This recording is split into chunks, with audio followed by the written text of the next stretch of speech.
Master जी info channel पर मैं भवेश कुमार आप सबका स्वागत करता हूं। दोस्तों आज हम लोग देखने वाले हैं बिहार दरोगा के लिए स्पार्क पब्लिकेशन का सेट नंबर 19।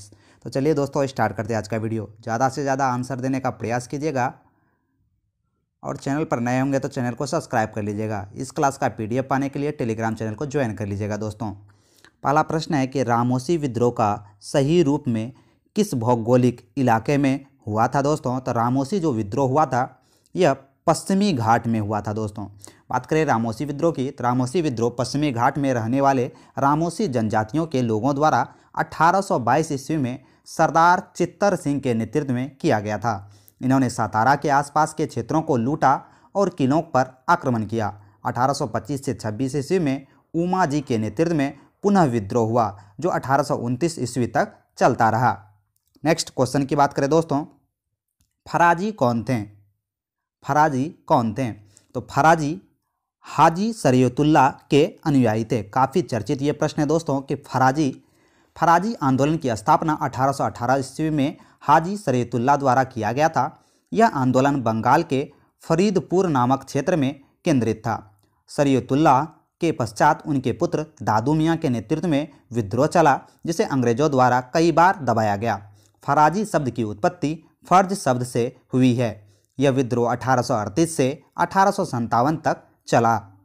नेक्स्ट क्वेश्चन की बात करें, पागल पंथ की स्थापना किसने की थी? दोस्तों तो पागल पंथ की जो स्थापना थी यह करम शाह द्वारा किया गया था। काफ़ी चर्चित ये भी प्रश्न है। बात करें दोस्तों पागल पंथ की तो पागल पंथ अर्ध धार्मिक संप्रदाय था जिसका प्रभाव उत्तर बंगाल में अधिक था। 1825 ईस्वी में करम शाह के उत्तराधिकारी और उसके पुत्र टीपू ने जमींदारों के विरुद्ध विद्रोह किया था। 1833 ईस्वी में पागलपंथी विद्रोह को कुचल दिया गया। बाद में पागलपंथी संप्रदाय ब्राउल संप्रदाय में मिल गया जिसकी स्थापना 18वीं शताब्दी में ललन फकीर ने की थी। नेक्स्ट चलते हैं दोस्तों 4 नंबर प्रश्न, वघोड़ा विद्रोह कहाँ हुआ था? तो वघोड़ा जो विद्रोह था दोस्तों यह हुआ था बड़ोदरा में। कहाँ पर? बड़ौदा में वघेरा विद्रोह हुआ था। बात करें ओखा मंडल के वघेरों ने आरंभ से ही अंग्रेजी शासन का विरोध किया था। बड़ौदा के गायकवाड़ ने अंग्रेजी सेना की सहायता से वघेरों को दबाया। इसके वघेरों ने विद्रोह कर दिया।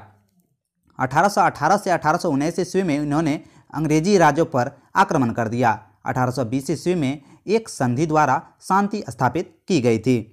नेक्स्ट क्वेश्चन की बात करें दोस्तों, भारत में मीडिया को नियंत्रित करने के लिए एक्ट कब कब पारित किया गया? ये प्रश्न पूछा जा रहा है। तो इसका सही आंसर हो जाएगा 1835 में, 1867 में, 1878 में और 1908 में। तो ऑप्शन नंबर ए यहाँ पर राइट आंसर हो जाएगा। नेक्स्ट है 20वीं सदी के प्रारंभिक वर्षों में कांग्रेस में विभाजन की प्रक्रिया शुरू हुई। तो कब शुरू हुई दोस्तों? तो जब कांग्रेस आंदोलन की रणनीति पर, कांग्रेस आंदोलन के उद्देश्यों पर, कांग्रेस आंदोलन में लोगों की भागीदारी पर, उपयुक्त में से सभी के सभी पर। नेक्स्ट चलते हैं दोस्तों 7वें नंबर की बात करें, new lamp for old lake श्रृंखला में सर्वहारा वर्ग के साथ संपर्क से बाहर होने के लिए कांग्रेस की आलोचना की गई। यह लेखों का लेखक कौन है? यानी कि न्यू लैम्प और ओल्ड के लेखक कौन है दोस्तों? ये प्रश्न पूछा जा रहा है। तो इसके लेखक हैं अरविंदो घोष। अरविंदो घोष द्वारा न्यू लैम्प फॉर ओल्ड 1893 में लिखा गया था। नेक्स्ट क्वेश्चन की बात करें दोस्तों, भारत अधिकतम विदेशी मुद्रा किससे निर्यात से कमाता है? किसके निर्यात से कमाता है दोस्तों? तो इसका सही आंसर हो जाएगा कपड़ा के निर्यात से। नेक्स्ट क्वेश्चन की बात करें, कैथरीन मेयो, एल्डस हेक्सले और चार्ल्स एंड्रयूज और विलियम डिग्बी के बीच आम रिश्ता क्या था? इन तीनों के बीच आम रिश्ता, इन्होंने ब्रिटिश शासन के दौरान भारत की हालत पर टिप्पणी लिखी थी। तो ऑप्शन नंबर ए यहाँ पर राइट आंसर हो जाएगा। चलते हैं 10वें नंबर प्रश्न की बात करें। वीडियो पसंद आए तो एक लाइक जरूर कीजिएगा और चैनल पर नए तो चैनल को सब्सक्राइब कर लीजिएगा। इस क्लास का PDF पाने के लिए टेलीग्राम चैनल को ज्वाइन कर लीजिएगा।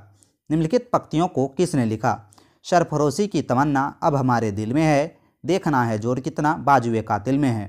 तो यह कथन किसका है दोस्तों? तो बिस्मिल्लाह खां का यह कथन है। नेक्स्ट क्वेश्चन की बात करें, किसने 1921 ईस्वी में पहली बार पूर्ण स्वतंत्रता की मांग उठाया था? तो पूर्ण स्वतंत्रता की मांग मौलाना हसरत मोहानी ने उठाया था। नेक्स्ट है भारत की कम्युनिस्ट पार्टी और राष्ट्रीय स्वयंसेवक संघ की स्थापना को क्रमशः सबसे करीबी वर्ष पहचानिए। तो भारत का जो यहाँ पर सही आंसर हो जाएगा दोस्तों option number b, communist party की स्थापना 1925 और राष्ट्रीय स्वयंसेवक संघ की स्थापना 1925। तो ऑप्शन नंबर बी यहाँ पर राइट आंसर हो जाएगा। नेक्स्ट है, स्वामी सहजानंद सरस्वती ने भूमि और जलमार्ग के राष्ट्रीयकरण की मांग के साथ साथ अखिल भारतीय संयुक्त किसान सभा का गठन किया, उसके बारे में यह कथन है दोस्तों। तो 13 का जो राइट आंसर हो जाएगा 1930 के दशक में। नेक्स्ट है, रिक्त स्थानों को पूर्ति कीजिए। डैश में बंगाल और बिहार में भूमि पर किराएदारों की अधिकारों को बंगाल किराएदारी अधिनियम द्वारा दिया गया। तो ये किस वर्ष दिया गया था दोस्तों? तो यह दिया गया था 1885 में। नेक्स्ट है, निम्नलिखित में कौन सा गोलमेज सम्मेलन 1932 ईस्वी में हुआ था? तो कौन सा गोलमेज सम्मेलन 1932 में हुआ था, ये प्रश्न पूछा जा रहा है। तो तीसरा गोलमेज सम्मेलन 1932 में हुआ था। पहला 30 में गोलमेज सम्मेलन हुआ 1930 में, दूसरा 1931 में, तीसरा 1932 में। दूसरा गोलमेज सम्मेलन जो 1931 में हुआ था दोस्तों, उसमें सर्वप्रथम बार कांग्रेस ने भाग लिया और कांग्रेस का नेतृत्व महात्मा गांधी ने किया था। 1920 से 22 ईस्वी के असहयोग आंदोलन के दौरान बिहार में प्रचलित मान्यताओं में से एक थी, उनकी जीत होगी क्योंकि गांधी क्या थे दोस्तों? तो उनकी जीत होगी क्योंकि गांधी धर्म के प्रतीक थे। तो ऑप्शन नंबर ए यहाँ पर राइट आंसर हो जाएगा। इनमें से कौन बिहार के किसान नेता थे? तो बिहार के किसान नेता कौन थे दोस्तों? तो बिहार के यहाँ पर जो किसान नेता थे देख सकते हैं, स्वामी विद्यानंद भी थे, स्वामी सहजानंद भी थे और सरदार वल्लभ भाई पटेल भी किसान नेताओं में से थे। तो 17 का देख लेते हैं कौन सा ऑप्शन होगा दोस्तों। 17 का जो राइट आंसर हो जाएगा दोस्तों, इसमें केवल दो ही यानी कि सिर्फ सहजानंद सरस्वती ही दोस्तों किसान नेता थे, ये इसका सही आंसर होगा। 18वें नंबर प्रश्न की बात करें, किस क्षेत्र में राहुल सांकीर्तन 1920 ईस्वी के असहयोग आंदोलन में सक्रिय थे दोस्तों? तो 18 का जो यहाँ पर सही आंसर होगा दोस्तों छपरा में। नेक्स्ट है, प्रभावी राजस्व घाटा किस केंद्रीय बजट में पेश किया गया? तो प्रभावी राजस्व जो घाटा है दोस्तों, यह 2011 से 2012 के केंद्रीय बजट में पेश किया गया था।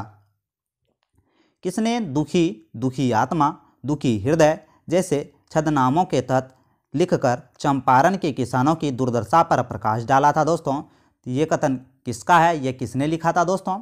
इसके सही आंसर हो जाएगा पीर मोहम्मद मुनीश ने, पीर मोहम्मद मुनीश ने। नेक्स्ट है, निम्नलिखित में किन वर्षों में व्यापार संतुलन भारत के लिए अनुकूल था? तो किस वर्ष दोस्तों? तो इसका सही आंसर हो जाएगा 1972 से 73 और 1976 से 77। तो option number b right answer हो जाएगा। जीएसटी प्रणाली के अनुसार डैश से अधिक के दर अपवंचय को गैर जमानती और संज्ञेय अपराध माना जाएगा दोस्तों? तो 22 का जो राइट आंसर हो जाएगा 5 करोड़ रुपए। नेक्स्ट है, किस वर्ष कृषि और संबद्ध क्षेत्रों की वार्षिक औसत वृद्धि स्थिर मूल्यों पर नकारात्मक हो गई थी? तो 23 का जो राइट आंसर होगा दोस्तों 2002 से 3 के बीच। नेक्स्ट है, निम्नलिखित कथनों पर विचार कीजिए। देख लेते हैं दोस्तों कौन सा कथन है कि वर्षा बीमा योजना भारत कृषि बीमा कंपनी लिमिटेड द्वारा दिया गया। तो 24 का पूछा जा रहा है दोस्तों कि कौन सा कथन सही है? तो ये सही है दोस्तों। यह योजना 2004 के दौरान दक्षिणी पश्चिमी मानसून अवधि में शुरू की गई थी। तो ये भी कथन यहाँ पर सही है। तो दोनों का दोनों यहाँ पर कथन जो है दोस्तों सही हो जाएगा, दोनों का दोनों कथन सही हो जाएगा। 25 नंबर प्रश्न है, निम्नलिखित कथनों पर विचार कीजिए। बैंक दर वह ब्याज दर है जो भारतीय रिजर्व बैंक अपने ग्राहकों से उनके अल्पाधिकार उधार लेते हैं, बिल्कुल यहाँ पर सही है। रेपो दर वह ब्याज दर है जो भारतीय रिजर्व बैंक अपने ग्राहकों से उनके दीर्घकालीन उधार के लेते हैं, ये भी बिल्कुल सही है। तो पूछ रहा है कि इनमें से कौन सा गलत है? तो इनमें से कोई सा भी गलत कथन नहीं है दोस्तों। तो ऑप्शन नंबर डी हो जाएगा, ना तो एक और ना ही दो, दोनों का दोनों कथन सही है। 26 नंबर प्रश्न की बात करें, भारत में वित्तीय क्षेत्र के सुधारों में शामिल है। तो भारत के वित्तीय क्षेत्रों के सुधारों में शामिल है CRR और SLR, बिल्कुल सही है दोस्तों, कम करना। बीमा क्षेत्र में निजी कंपनियों का प्रवेश, बिल्कुल सही है। ब्याज दर का अविनियमन बिल्कुल सही है। उपयुक्त में से सभी का सभी कथन सत्य है। निम्नलिखित में कौन सा भारत निर्माण का एक अंग नहीं है? तो भारत निर्माण का अंग कौन सा एक नहीं है दोस्तों? तो कृषि आधारित उद्योग जो है भारत निर्माण का अंग नहीं है। सबसे बड़ी तटीय रेखा किस देश की है दोस्तों? तो सबसे बड़ी तटीय जो रेखा है वह कनाडा की है। भारत में सबसे बड़ी तटीय रेखा गुजरात की है। यहाँ प्रश्न पूछा जा रहा है निम्नलिखित योजनाओं पर विचार करना है। तो योजनाओं को लागू करने का सही कालानुक्रमिक क्रम पूछा जा रहा है। तो इसका जो सही आंसर होगा दोस्तों उसको देख लेते हैं। इसका जो सही आंसर होगा पहले ट्राइसमैन होगा, उसके बाद देख सकते हैं RLEGP होगा, उसके बाद JRY होगा, उसके बाद EAS होगा। तो ऑप्शन नंबर डी यहाँ पर राइट आंसर हो जाएगा। नेक्स्ट है वर्तमान में डैश भारत का सर्वाधिक आबादी वाला राज्य है। तो वर्तमान में भारत का सर्वाधिक जो आबादी वाला राज्य है वो कौन सा हो जाएगा? उत्तर प्रदेश। नेक्स्ट है लौंग पौधे के निम्नलिखित में से किस भाग से प्राप्त होता है? तो लौंग पौधे के पुष्पकली से प्राप्त होता है दोस्तों। तो ऑप्शन नंबर डी यहाँ पर राइट आंसर हो जाएगा। ओंकोलॉजी संबंधित है किससे? तो ओंकोलॉजी जो संबंधित है दोस्तों यह कर्क रोग से संबंधित है। सबसे अधिक क्रियाशील धातु कौन सी है? तो सबसे अधिक जो क्रियाशील धातु है दोस्तों यह हो जाएगा सोडियम। नेक्स्ट चलते हैं, नेक्स्ट क्वेश्चन की बात करें दोस्तों। वीडियो पसंद आए तो एक लाइक जरूर कीजिएगा, चैनल पर नए तो चैनल को सब्सक्राइब कर लीजिएगा। DNA को किसने अंत पात्र में बनाया था? तो DNA को किसने अंत पात्र में बनाया था? इसका सही आंसर हो जाएगा आर्थर कॉर्नबर्ग ने। नेक्स्ट है वर्ष 1945 में नागासाकी जापान में गिराए गए बमों को कौन से विस्फोटक प्रयुक्त किया गया था? तो 35 का राइट आंसर हो जाएगा प्लूटोनियम। वैज्ञानिक जिन्होंने सर्वप्रथम खोज की कि पृथ्वी सूर्य के चारों ओर घूमती है, तो ये कौन से वैज्ञानिक थे दोस्तों? इसका सही आंसर हो जाएगा कोपरनिकस। कॉस्मिक किरणें क्या होती है दोस्तों? तो कॉस्मिक किरणें जो होती है यह आवेशित तथा अनावेशित दोनों हो सकती है। निम्नलिखित में से कौन सा तत्व सभी कार्बनिक यौगिक में मिलता है? तो सभी कार्बनिक यौगिक में कौन सा तत्व मिलता है? तो 38 का राइट आंसर हो जाएगा कार्बन। तीव्रता एवं प्रयुक्तता के आधार पर निम्नलिखित में से कौन सा कर्क रोग उत्पन्न कर सकता है एवं उसका उपचार भी कर सकता है? तो 39 का जो राइट आंसर हो जाएगा ऑप्शन नंबर सी आयनिक विकिरण। एक स्वस्थ वयस्क मनुष्य में रक्त का कुल परिमाप कितना होता है? तो 40 का जो राइट आंसर होगा दोस्तों 5 से 6 लीटर। टाइफाइड तथा कॉलेरा विशिष्ट उदाहरण किसका है? तो टाइफाइड और कॉलेरा विशिष्ट उदाहरण है जलजन्य रोगों से। यकृत एवं मांसपेशियों में ऊर्जा जमा होती है। तो यकृत एवं मांसपेशियों में ऊर्जा जमा होती है ग्लाइकोजन के रूप में। जीवाणु की खोज किसने की थी? तो जीवाणु की जो खोज है दोस्तों यह किया था ल्यूवेनहॉक ने। जीवों में अत्यधिक विविधता का कारण क्या है? तो जीवों में अत्यधिक विविधता का कारण सहभागिता है। कीट संवर्धन क्या है दोस्तों? तो कीट संवर्धन के बारे में यह प्रश्न पूछा जा रहा है। तो कीटों की वृद्धि करने का विज्ञान। सबसे छोटा जीव जो स्वयं विकास एवं प्रजनन करने में समर्थ है वह क्या कहलाता है? तो इसे माइकोप्लाज्मा गैलीसेप्टिकमा कहते हैं। तो option number c is the right answer. Next है सर्वप्रथम मानव हृदय प्रत्यारोपण हुआ था। तो सर्वप्रथम मानव हृदय प्रत्यारोपण दक्षिण अफ्रीका में हुआ था, डॉक्टर क्रिश्चियन बर्नार्ड द्वारा किया गया था। वृक्क से प्रति मिनट औसतन रक्त प्रवाह कितना होता है? तो 48 का राइट आंसर हो जाएगा 1200 सीसी। पादप कली क्या है दोस्तों? पादप जो कली है यह एक भ्रूणीय टहनी है। सिगरेट लाइटर में प्रयुक्त होने वाली गैस कौन सी है? तो सिगरेट लाइटर में ब्यूटेन गैस भरी होती है। केंद्रीय स्वास्थ्य मंत्री द्वारा मानसिक स्वास्थ्य नीति प्रारंभ कब कर दी गई? तो 51 का राइट आंसर जो होगा दोस्तों 10 अक्टूबर 2014 को। प्रधानमंत्री नरेंद्र मोदी द्वारा सांसद आदर्श ग्राम योजना कब प्रारंभ किया गया? तो इसका सही जो आंसर होगा दोस्तों यह हो जाएगा 11 अक्टूबर 2014 को। विश्व में एल्युमिनियम का सबसे बड़ा उत्पादक कौन सा है? विश्व में एल्युमिनियम का सबसे बड़ा उत्पादक यूएसए हो जाएगा। फेनाइन जो कि यूरोप और अल्पाइसियन जो कि अमेरिका और अरावली जो कि भारत उदाहरण है। तो ये किसका उदाहरण है दोस्तों? ये पुरानी 54 का जो राइट आंसर हो जाएगा दोस्तों, ये पुरानी पर्वत श्रृंखला का उदाहरण है। निम्नलिखित में से राजनीतिक दलों में कौन सा समूह 16वीं लोकसभा के चुनाव में एक भी सीट नहीं जीत पाया? तो 55 का जो राइट आंसर हो जाएगा दोस्तों, ये हो जाएगा डीएमके, आरएलडी और नेशनल कॉन्फ्रेंस और BSP. Option number D right answer हो जाएगा। निम्नलिखित में कौन सा शहर धातु के व्यापार का सबसे बड़ा केंद्र है? तो धातु के व्यापार का सबसे बड़ा केंद्र लंदन हो जाएगा। धातु के व्यापार का सबसे बड़ा केंद्र लंदन है। 57 नंबर प्रश्न है, निम्नलिखित में कौन सी नदियां बंगाल की खाड़ी में गिरती है?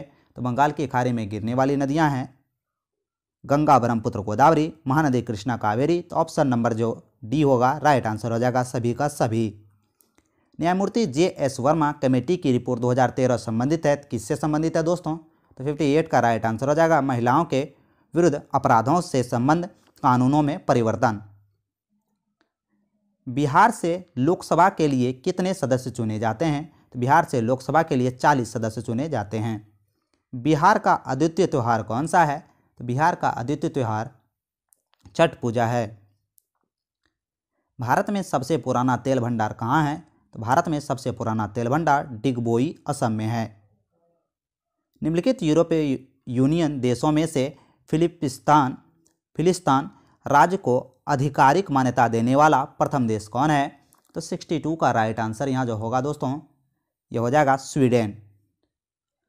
सुल्तानपुर बर्ड सेंक्चुअरी स्थित कहाँ है दोस्तों? तो 63 का राइट आंसर हो जाएगा गुड़गांव में। बर्ड सेंचुरी के बारे में ये प्रश्न था दोस्तों। नेक्स्ट है, निम्नलिखित में किस राज्य में कृषि भूमि 60% से कम है? तो कृषि भूमि 60% से कम कहाँ पर है दोस्तों? तो 64 का राइट आंसर हो जाएगा पश्चिम बंगाल में। नागार्जुन सागर बहुउद्देशीय परियोजना कौन सी नदी घाटी पर है? तो 65 का राइट आंसर होगा कृष्णा नदी पर। बिहार में डालमिया नगर किस लिए प्रसिद्ध है? तो बिहार में डालमिया नगर सीमेंट के लिए प्रसिद्ध है। अंतर्राष्ट्रीय विकलांग दिवस कब मनाया जाता है? तो अंतर्राष्ट्रीय जो विकलांग दिवस है दोस्तों, ये 3 दिसंबर को मनाया जाता है। 67 नंबर प्रश्न की बात करें, वीडियो पसंद आए तो एक लाइक जरूर कीजिएगा, चैनल पर नए तो मास्टर जिन्फो को सब्सक्राइब कर लीजिएगा। एमनेस्टी इंटरनेशनल एक संगठन है जो जुड़ा हुआ है किससे? एमनेस्टी इंटरनेशनल एक संगठन है जो मानव अधिकारों के संरक्षण से जुड़ा हुआ है। निम्नलिखित में कौन सा शहर बिहार के सबसे पूर्वी भाग में स्थित है? तो बिहार के सबसे पूर्वी भाग में स्थित कौन सा शहर है दोस्तों? तो इसका सही आंसर हो जाएगा कटिहार। निम्नलिखित झीलों में से कौन सी बिहार में स्थित है? तो बिहार में कौन सी झील स्थित है दोस्तों? तो इसका सही आंसर हो जाएगा अनुपम झील। केंद्रीकरण प्रणाली की सिफारिश किसने की थी? तो इसका सही आंसर हो जाएगा दोस्तों बलवंत राय मेहता समिति।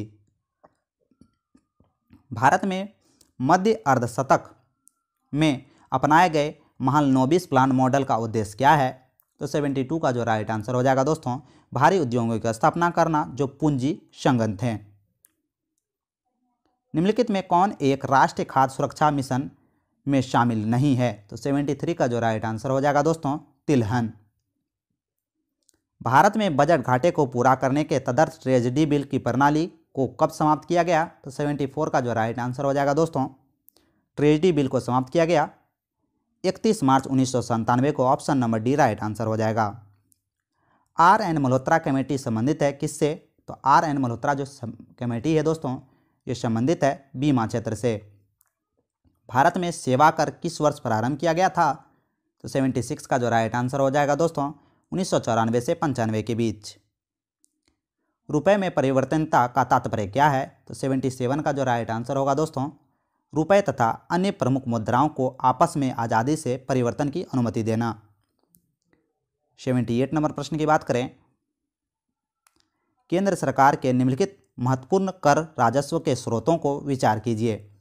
तो 78 पर दोस्तों विचार करना है तो इसे अवरोही क्रम में सजाना है। तो ऑप्शन नंबर ए यहाँ पर राइट आंसर हो जाएगा। सभी जो पहले निगम कर होगा, उसके बाद निगम कर के अलावा अन्य आय कर होगा, उसके बाद संघ उत्पाद शुल्क होगा, उसके बाद कस्टम ड्यूटी होगा। खेल कूद में उत्कृष्टता के लिए कौन सा पुरस्कार दिया जाता है? तो 79 का जो राइट आंसर होगा दोस्तों यह हो जाएगा अर्जुन पुरस्कार। प्रिंस ऑफ वेल्स कप किस खेल से संबंधित है? तो 18 का जो राइट आंसर होगा दोस्तों यह गोल्फ से संबंधित है। निम्नलिखित में कौन हड़प्पा और मोहनजोदड़ो के उत्खनन से संबंधित नहीं है?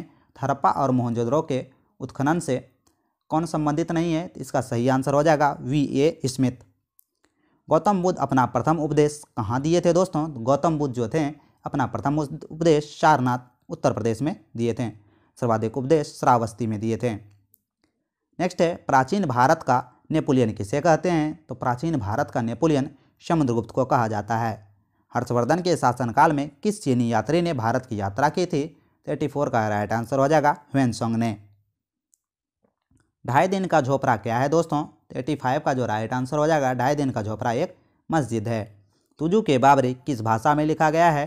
तो तुजु के जो बाबरी है दोस्तों यह तुर्की भाषा में लिखा गया है। हल्दी घाटी के युद्ध में महाराणा प्रताप की सेना के सेनापति कौन थे? 87 का राइट आंसर हो जाएगा हकीम खां। शिवाजी की राजधानी कहाँ थी? शिवाजी की राजधानी रायगढ़ थी। 89 नंबर प्रश्न की बात करें, किस साल रेगुलेटिंग एक्ट पारित किया गया था? तो रेगुलेटिंग एक्ट की बात करें दोस्तों तो यह ईस्वी सन 1773 में पारित किया गया था। नेक्स्ट है दोस्तों 90 नंबर प्रश्न, 1857 ईस्वी में भारत का गवर्नर जनरल कौन था? तो 1857 ईस्वी में भारत का गवर्नर जनरल लॉर्ड कैनिंग था। तभी हमने बिहार दरोगा के लिए स्पार्क पब्लिकेशन का सेट नंबर 19 देखा।